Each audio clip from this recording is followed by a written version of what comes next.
जय हिंद साथियों। आज जो है हम चर्चा करेंगे क्लास 10th के फिजिक्स के बारे में चर्चा करेंगे।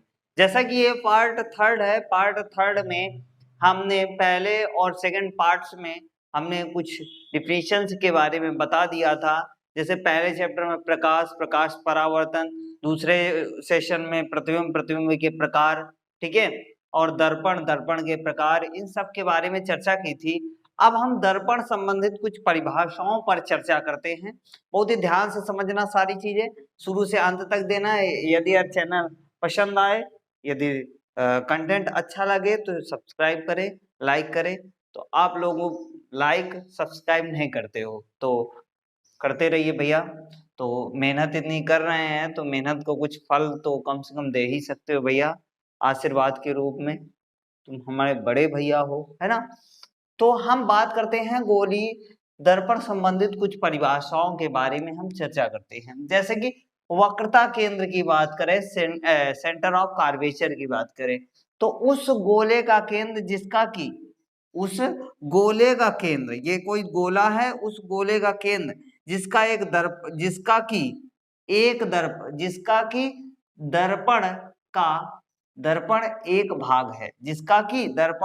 भाग है, उस गोले का केंद्र जिसका कि दर्पण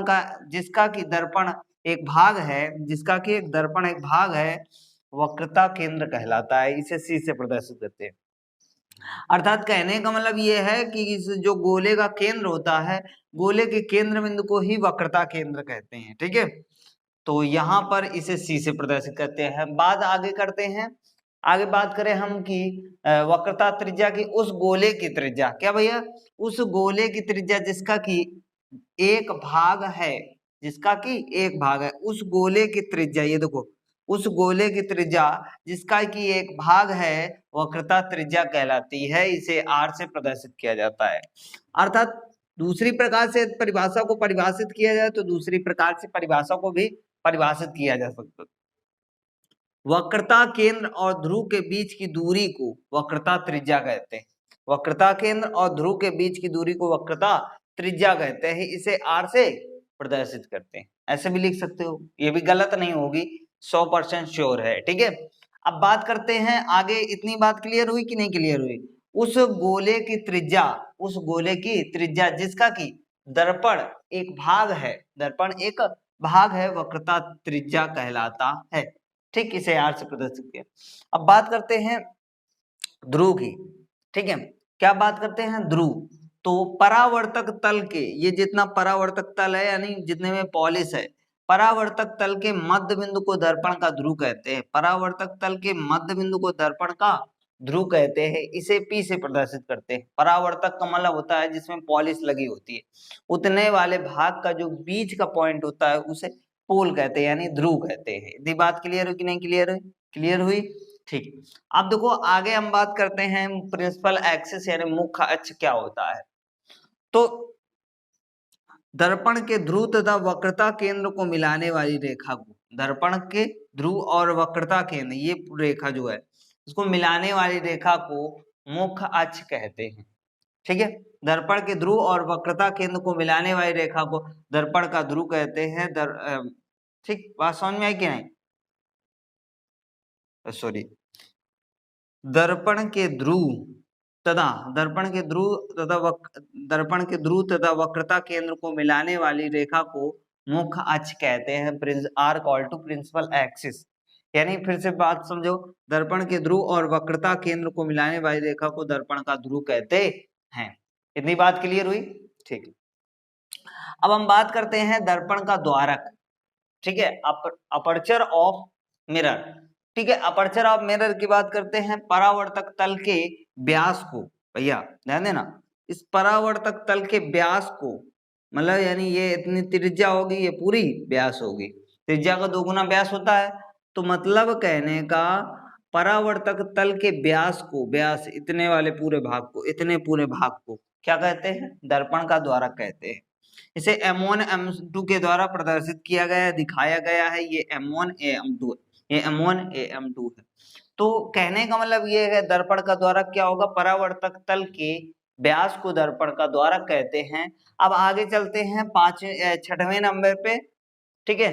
मुख्य फोकस के बारे में चर्चा करते हैं। ठीक है, तो स्क्रीनशॉट लेना हो जिस बच्चे को ले लीजिए। चलो भैया आगे चलते हैं। इसके बाद जो है मुख्य फोकस के बारे में, यानी प्रिंसिपल फोकस क्या होता है।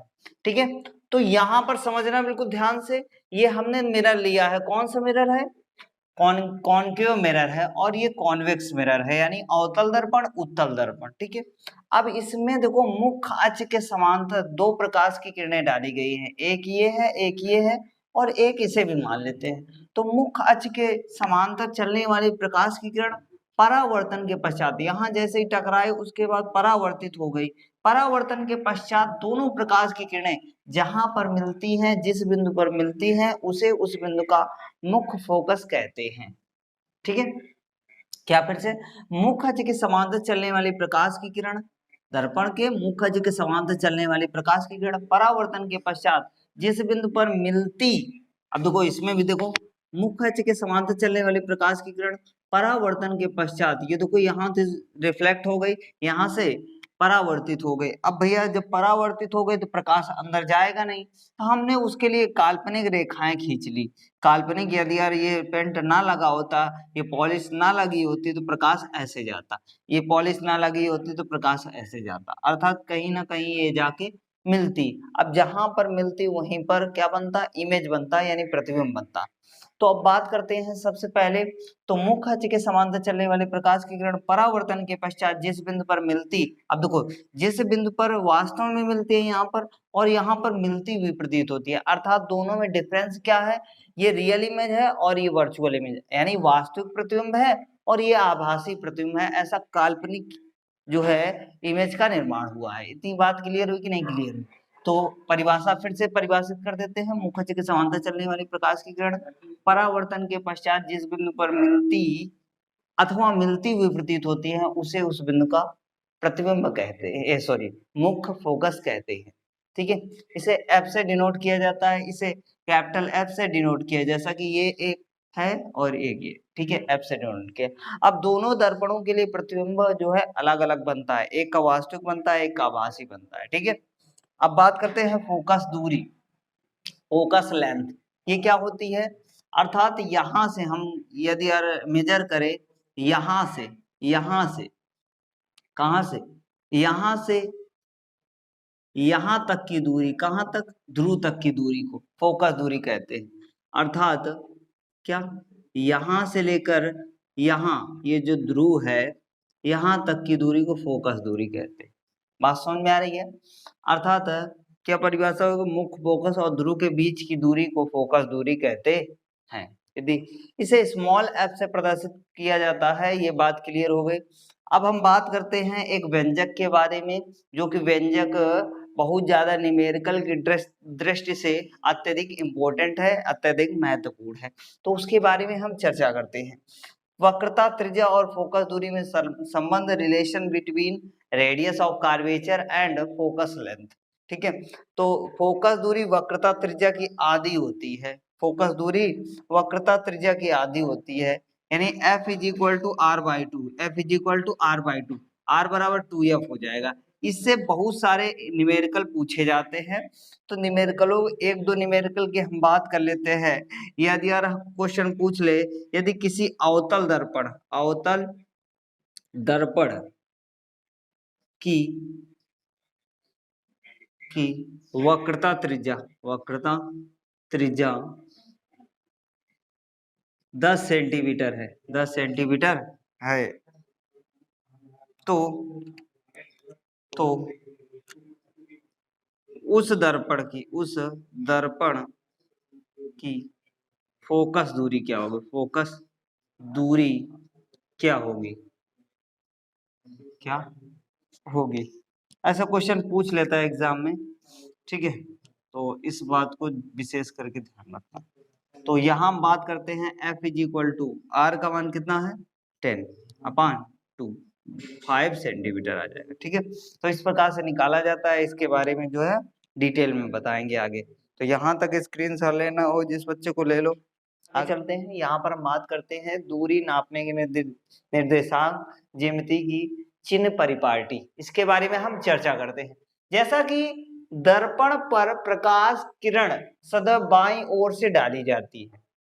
ठीक है, दर्पण पर प्रकाश की किरणें सदैव बाईं ओर से डाली जाती है। कहने का मतलब ये है कि यदि हम प्रकाश की किरण डालें इस पर तो इधर की ओर से ही डाला जा सकता है, बाईं ओर से ही डाला जा सकता है। प्रकाश की किरणें सदैव बाईं ओर से डाला जा सकता है। ठीक है, पहली बात तो हमने क्लियर की, जो है दर्पण पर प्रकाश की किरणें सदैव बाईं ओर से डाली जाती है, पहली बात। दूसरी बात, समस्त दूरियां दर्पण के ध्रुव से मापी जाती हैं। कहने का मतलब ये है कोई भी दूरी मापनी है तो जैसे यहाँ पर हमने C कर दिया, यहाँ पर F कर दिया, तो समस्त दूरियां जो होंगी इधर से इधर की ओर मापी जाएंगी, अर्थात माइनस का F होगा। यहाँ से चूंकि इधर से इधर की ओर माप रहा है, माइनस का आएगा। ठीक है, तो समस्त दूरियां दर्पण के ध्रुव से मापी जाती हैं। वे दूरियां जो आपतित किरण की दिशा में मापी जाती हैं धन चिन्हों के साथ। अर्थात कहने का मतलब ये है कि यदि हम बात करें आपतित किरण की दिशा में जो भी दूरियां होंगी, ठीक है, आपतित किरण की जो भी दूरियां होंगी यानी इस दिशा में जितनी भी दूरियां होंगी वो पॉजिटिव चिन्ह के साथ में ली जाएंगी। किसके साथ में? पॉजिटिव, यानी इधर की जितनी भी दूरियां होंगी पॉजिटिव चिन्हों के साथ ली जाएंगी। आपतित किरण, चूंकि अभी बताया हमने आपतित किरण सदैव बाईं ओर से डाली है, जहां से प्रकाश डाला जाता है इधर ही से प्रकाश इसमें भी पड़ेगा, इधर से इसमें भी पड़ेगा। तो आपतित किरण के दिशा में नापी गई सभी दूरियां धन चिन्हों के साथ, तथा दूसरी बात करते हैं वे दूरियां जो आपतित किरण के विपरीत दिशा में नापी जाती हैं वो ऋण चिन्हों के साथ ली जाती हैं। कहने का मतलब ये है यदि यार इधर मापेंगे तो इधर की ओर भी पॉजिटिव रहेगा, इधर भी पॉजिटिव रहेगा, इधर भी पॉजिटिव रहेगा। यदि अब देखो विपरीत दिशा में, विपरीत दिशा मतलब इधर की ओर मापेंगे निगेटिव, इधर की ओर इसको भी मापेंगे तो निगेटिव। कैसी? निगेटिव। ठीक है, इधर की ओर मापेंगे ये भी निगेटिव, इधर की ओर मापेंगे ये भी निगेटिव। ठीक है, तो आपतित किरण की दिशा में जो है सभी दूरियां क्या होती हैं? धन चिन्ह के साथ ली जाती हैं, तथा आपतित किरण के विपरीत दिशा में नापी गई सभी दूरियां ऋण चिन्हों के साथ ली जाती है। इतनी बात समझ में आई? प्रतिबिंब व वस्तु की लंबाई ऊंचाई को ऊपर की ओर, मतलब कहने का मतलब ये है इधर ऊपर की ओर धनात्मक, तथा नीचे की ओर ऋणात्मक होती है। कैसे होती है? नीचे की ओर ऋणात्मक होती है। जितनी भी दूरियां यदि नीचे की ओर मापेंगे तो ऋण चिन्ह के साथ, और ऊपर की ओर मापेंगे तो धन चिन्ह के साथ। इतनी बात क्लियर हुई कि नहीं क्लियर हुई? ठीक, अब देखो अवतल दर्पण के लिए सभी दूरियां ऋण चिन्हों के साथ ली जाती हैं, केवल ऊंचाई को छोड़कर। ठीक है, ऊंचाई, चूंकि ऊंचाई हमेशा पॉजिटिव में रहती है। दूसरी बात, उत्तल दर्पण के लिए वस्तु की दूरी ऋणात्मक रहती है, तथा अन्य दूरियां धन चिन्ह के साथ ली जाती हैं। अन्य जो दूरियां होंगी वो धन चिन्ह के साथ ली जाएंगे। अर्थात कहने का मतलब ये है, ये जैसे उत्तल दर्पण है तो उत्तल दर्पण पर वस्तु इधर की ओर रखी जाएगी, क्योंकि वस्तु इधर ही रखी जाएगी। ठीक है, वस्तु इधर ही होगी, लेकिन अदर जो बिंब बनेगा या प्रतिबिंब बनेगा तो इधर की ओर बनेगा। अर्थात कहने का मतलब ये है इधर की ओर रहेगा तो ये ऋण के साथ रहेगा, अदर यहाँ पर चिन्ह यानी जो है प्रतिबिंब भी बनेगा तो धन चिन्ह के साथ लिया जाएगा। तो इतनी बात क्लियर हुई। आई होप यहाँ तक समझ में आया होगा। यदि समझ में आए तो दोस्तों के साथ में शेयर कीजिए। चैनल पर नए हो तो चैनल को सब्सक्राइब कीजिए। जय हिंद, मिलते हैं अगले वीडियो में, तब तक के लिए बाय बाय।